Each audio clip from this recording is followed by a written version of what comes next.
BEE में आपने resistors series में पढ़े होंगे। जब रेजिस्टर का एक रेजिस्टर का जैसे इसमें दो एंड है, फर्स्ट एंड और सेकंड एंड अगर इसका सेकंड एंड किसी दूसरे रेजिस्टर के फर्स्ट एंड से जुड़ा हुआ हो तो वह सीरीज़ में कहलाते हैं रेजिस्टर्स।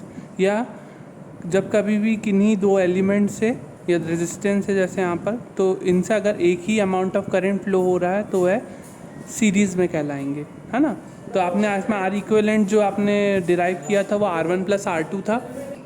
तो इसमें आर इक्विवेलेंट रेजिस्टेंस जो आता था वो आता था R1 + R2, ठीक है। तो R1 + R2 इसकी वैल्यू होती थी, या अगर n नंबर ऑफ रेजिस्टर्स हो तो उसके लिए R1 + R2 up to Rn।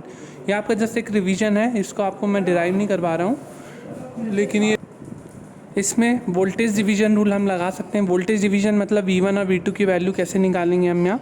V1 की वैल्यू इस प्रकार से निकाल सकते हैं, जैसे इसके क्रॉस है V1 R1 के क्रॉस, तो इसको हमको V1 की वैल्यू को लिखना है तो इसके इक्वल टू हम लिखेंगे कंप्लीट वोल्टेज। तो कंप्लीट वोल्टेज क्या है, V इंटू जिस के क्रॉस हम रेजिस्टेंस के क्रॉस हम वोल्टेज ड्रॉप निकालते हैं उस रेजिस्टेंस को लिखेंगे ऊपर R1 और अपॉन में total resistance R1 + R2। V2 को इस प्रकार से, अब जैसे V2 है इक्वल टू क्या हो जाएगा, complete voltage into R1 into R2, क्योंकि V2 किसके क्रॉस है, R2 के क्रॉस है, तो R2 के क्रॉस हम लिखेंगे R2 अपॉन R1 + R2।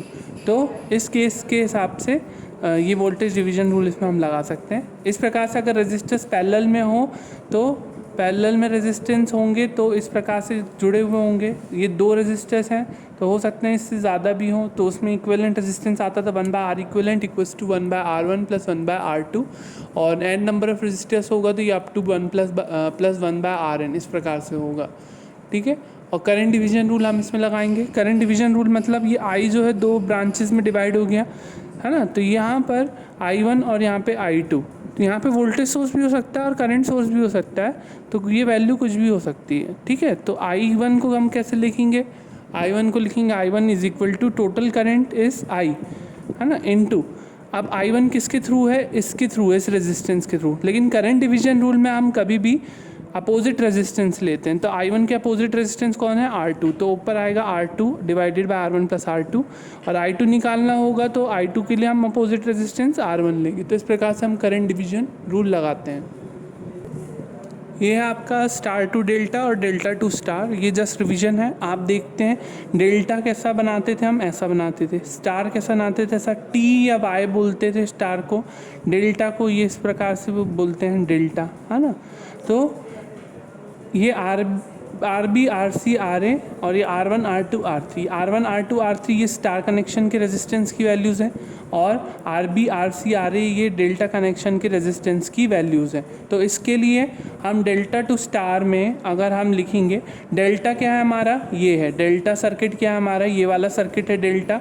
इस डेल्टा सर्किट के लिए हम स्टार में, अगर हमें डेल्टा को स्टार में लिखना हो तो हमारे पास वैल्यूज़ किस किस की है डेल्टा टू स्टार करने के लिए, RB RC और RA की वैल्यू आपके पास है।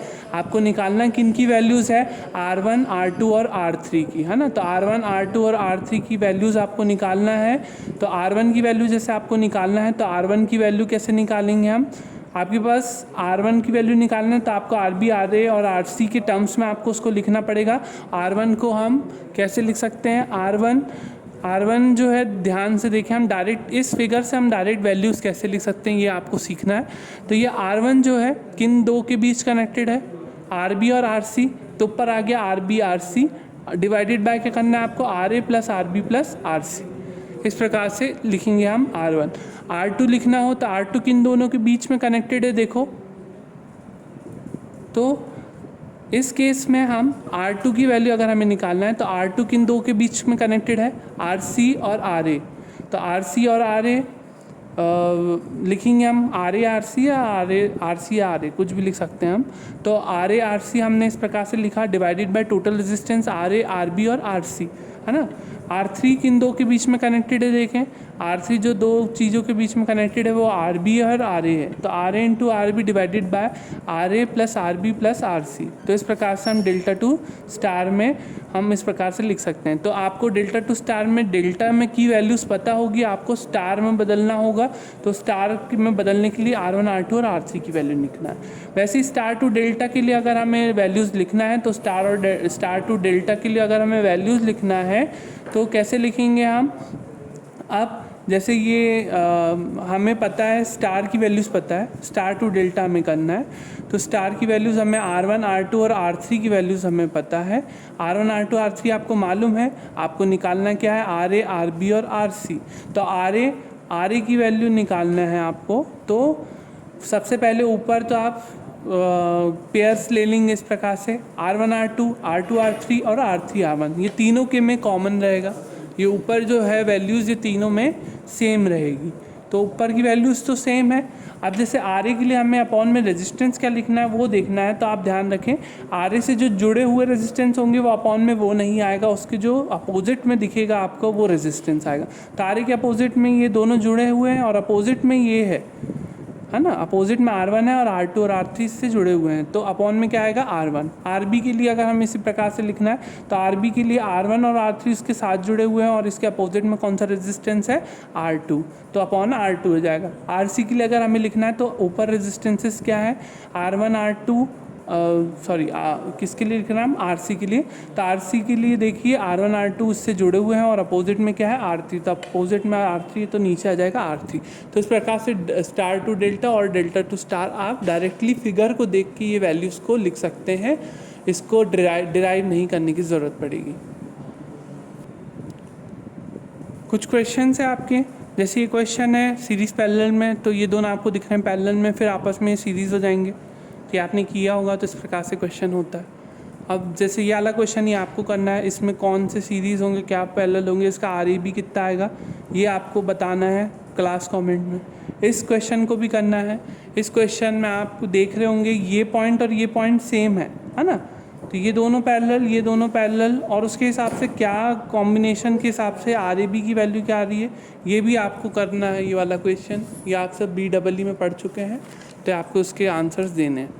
वैसे ही स्टार टू डेल्टा के क्वेश्चंस है, तीनों क्वेश्चंस यहाँ पे आप देख रहे हैं ये T नेटवर्क है, इसको आप डेल्टा में कर देंगे तो ये कन्वर्जन होकर RAB की वैल्यू आपको पता चल जाएगी।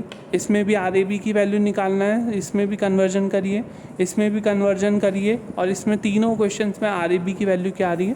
तो क्वेश्चन नंबर 2 और क्वेश्चन नंबर 3 और क्वेश्चन नंबर 4, क्वेश्चन नंबर 5 और क्वेश्चन नंबर 6 इनके आंसर आपको क्लास कमेंट्स में देने हैं।